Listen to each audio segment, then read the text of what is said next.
What's up, everybody? It's Olivia Rondo back at you again with another Political reaction video. Today, y'all know what time it is. It's time for one of my favorite congresswomen ever, Marjorie Taylor Greene, doing what she does, basically. She's just on fire lately, completely on fire.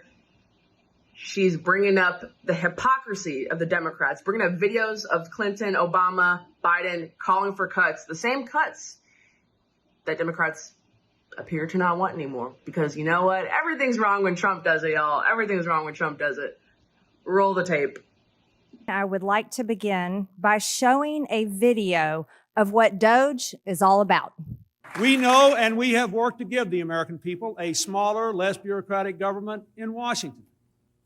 And we have to give the American people one that lives within its means.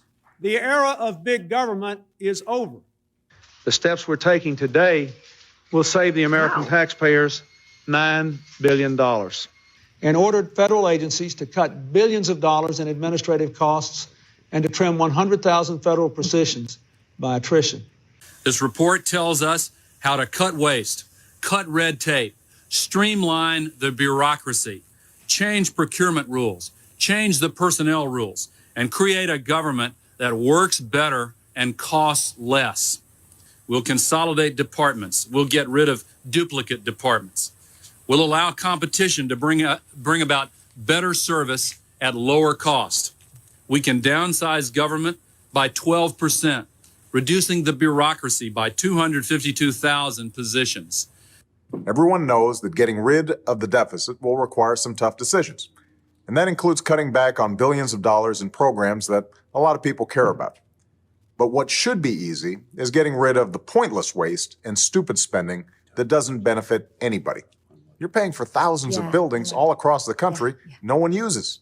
Now, the government hadn't been able to sell this building and others like it because of red tape. We thought that it was entirely appropriate for our governments and our agencies to try to root out waste, large and small, in a systematic way. And in September, Joe convened the cabinet and has really pushed them hard in finding savings across all our agencies. We need to step up our game. We need to go after every dime. We need to make government work for you. That's why, starting today, I've asked the Vice President to lead a renewed effort to hunt down misspent tax dollars in every agency and department of this government. We're not just eliminating fraud and waste. We hope to be instilling an entire new culture that not only our administration, but every succeeding administration will in fact pursue. We're going to give you the government you expect and deserve. I certainly wish that my Democrat colleagues felt the same as their former Democrat leaders felt and worked to try to reduce our deficit and reduce the size of our government. Unfortunately, these former Democrat leaders failed at what they were saying they were trying to do. But today's DOGE and DOGE subcommittee is actually delivering on those exact promises, and we are delivering the results.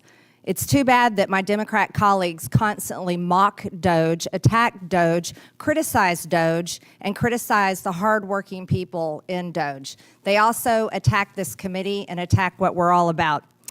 But that's Not to interrupt the congresswoman here because she's hitting fire points, but just to recap that video. First of all, I did not really remember until just now how strong Bill Clinton's accent was. He was talking about government. I kind of like it. And Obama, I think people don't really remember. And obviously I was so young when Obama was in office. I was really young. So I don't remember this happening live, but I know after, reading the news and reading, history and stuff, Obama basically tried to launch his own DOGE, his own, Department of Government Efficiency, as he just said there, this big announcement where he said it's going to cost billions of dollars. We're going to have to cut billions from every agency. We're going to have to pinch pennies, find every nickel and dime that we can save. And who came on the screen next? Who did he appoint in charge of this government efficiency effort?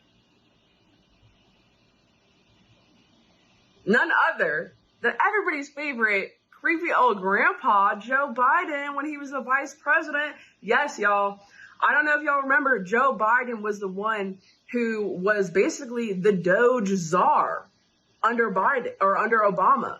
He was, and, you know, this was back when he could muster a couple of sentences together, and he was actually a decent orator back in the day. Both him and Obama were, so they could spin a lot of lies really easily. And clearly, their government spending efficiency project didn't really work, and neither did Bill Clinton's, because look at where we are today. Look at where we are today. And this is why I kind of think that the fact that there's a DOGE subcommittee, which is chaired by the congresswoman here, it's pretty genius, because we do need to write these DOGE cuts into law for them to stick. You know, Trump did make cuts during his first presidency, but over the next 4 years of Biden, those don't stick. Now we need to codify those things. So I 100% agree with the fact that there's, you know, this subcommittee even exists, the DOGE committee, that Ms. Greene is the chairwoman of it. She's leading the way. She's holding their feet to the flames. I mean, she's bringing up past presidents, past vice presidents, just showing the hypocrisy, because not only did they all say these things, but they all failed. I don't know if they tried or not, but they clearly didn't try hard enough, or they were actively going against what they said. And politicians are liars, and especially Democrats, so I wouldn't put it past them at all. Let's continue. It's today's Democrat Party. They're for big government, big spending, and doing nothing for the American people. They're America last. This subcommittee has highlighted where DOGE has staunched the flow of waste, fraud, and abuse in federal spending. DOGE drove the administration to turn off the spending faucet that was pouring out billions of dollars to corrupt anti-American NGOs, to illegal DEI programs, and to a vast array of wasteful, unnecessary federal grants, contracts, leases, and personnel. President Trump drove this massive effort by creating DOGE via executive order on Inauguration Day. He then issued a series of White House directives empowering DOGE teams to work with agency leaders government-wide in an unprecedented effort to root out wasteful spending using all means at their disposal. And that effort has borne fruit. The DOGE website identifies $180 billion in savings achieved in just a matter of months. We need to make sure we lock in those savings. It should be the first installment we pay on our nation's $37 trillion debt. We need to tackle that debt on behalf of our children and future generations. That's why Congress needs to act. DOGE has shown how our government can cost less and deliver more. It's shown how we can turn off the faucet. It's shown we don't need to spend all the dollars that Congress appropriated for this year. Congress can reverse that unnecessary spending by rescinding dollars it's appropriated. That's why the administration recently sent a $9 billion rescission request to Congress. By the way, you just saw Democrats on that video talking about saving $9 billion. Republicans just delivered on that. It would prevent dollars, our $9 billion rescission would prevent dollars from going to corrupt international organizations, to woke NGOs, to NPR, and to PBS. The House adopted the... As a person in the media, I have to say how much I appreciate cutting the funding for PBS and NPR, aka National Public Radio. These things shouldn't be nationalized. They shouldn't be publicized. It's socialized radio. It's socialized. It's like, you know, the United States shouldn't have state media. I really reject that. We're not the Chinese Communist Party. We shouldn't have that. I reject it. Continue on, Congresswoman Greene. Legislation earlier this month, H.R. 4, the Rescission Act of 2025. But we need to do more, much more. $9 billion is just the tip of the iceberg of the waste that DOGE has identified and of the spending that the administration has paused or shut off. So Congress needs to work with the administration and DOGE to rescind billions more of dollars it has appropriated for agencies to spend. DOGE is also creating savings that will lower the cost of government for years to come. For instance, the administration is right-sizing the federal bureaucracy by eliminating several 100,000 staff positions. That reduces discretionary spending costs for the next year and every future year by tens of billions of dollars. So we need to adjust those levels of new appropriations to align with the streamlined government DOGE is creating. That's why the president... Another interruption. I like that she's saying kind of exactly what I just said. This is why the fact that she is the chair of this committee is good. It's the fact that this is why the fact that the committee exists is good, because she's saying Congress needs to act. Congress needs to act on not only the rescissions package that the White House delivered, because that was only $9 billion. We need to do more. I mean, like she said, $9 billion is just the tip of the iceberg. What are we, $36 trillion in debt, $37 trillion in debt? I don't know. The ticker is just ticking on. Every second I've been alive, we've been adding trillions and trillions to it. Every president says they're going to reduce it, including Trump during his last term. Now it's time to do it. Now it's time to do it because I care about my future. I care about my future kids' future and future grandkids and all that. And it's going to be impossible for them to live in this society. It's already getting increasingly harder as, young people, as Generation Z. And we need people, and we need more people like MTG in Congress to advocate for us, because that's essentially what it is.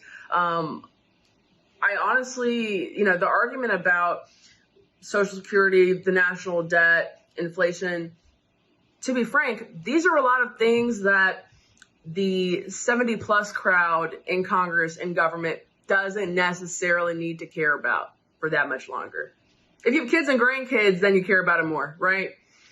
But we do need more people to actually drill this point down that right now, young people are suffering because of the state of the economy. It will only get worse if we keep adding on to the national debt and if we don't codify these DOGE cuts into law. I mean, our government is hemorrhaging money, hemorrhaging. If you go look at the DOGE website, look what we were spending on USAID.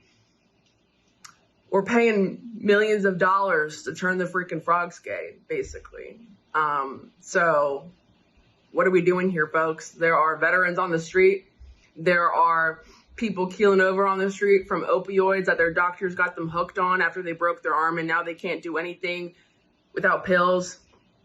I'm not saying our country is terrible. We're the best country in the world, but we have many, many things to worry about before sending a bunch of foreign aid overseas and all that, which Congresswoman Greene has been pretty consistent on from just what I know. But let's continue. Let's wrap up the last couple minutes. Proposed last month when he submitted to Congress a budget for next year that reduces non-discretionary spending by $163 billion.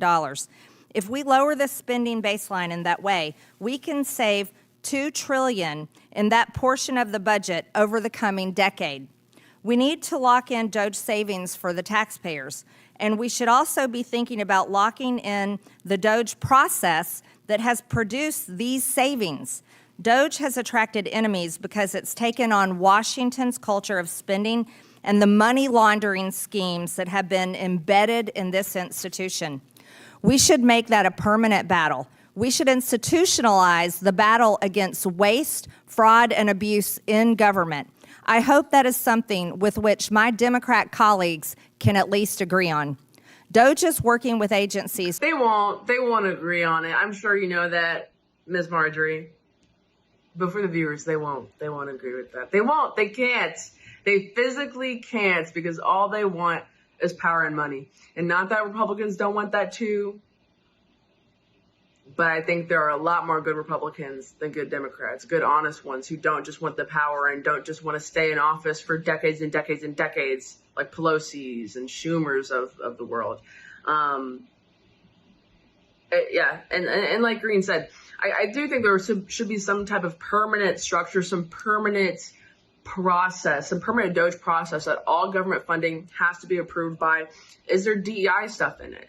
Is there woke stuff in it? Even before that, do we need this? Do we absolutely need this? Where does this rank up on the priorities? Is it a drag queen story hour? These are all questions that we should be asking of ourselves.